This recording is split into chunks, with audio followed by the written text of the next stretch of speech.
A bench stop is a great addition to any workbench. It's simply a raised piece of wood that creates a lip. So if you're planing or belt sanding a board, you don't have to use clamps because the stop will prevent it from shooting off the end of the workbench.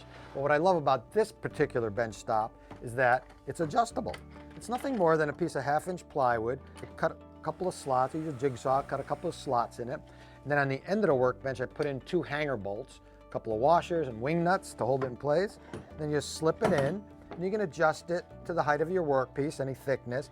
And if you see this black line I put on there, that's about 3.5 inches above the workbench, which happens to be the exact height of my saw table on the miter saw. So it also does double duty as work support. And you can adjust that to match your saw.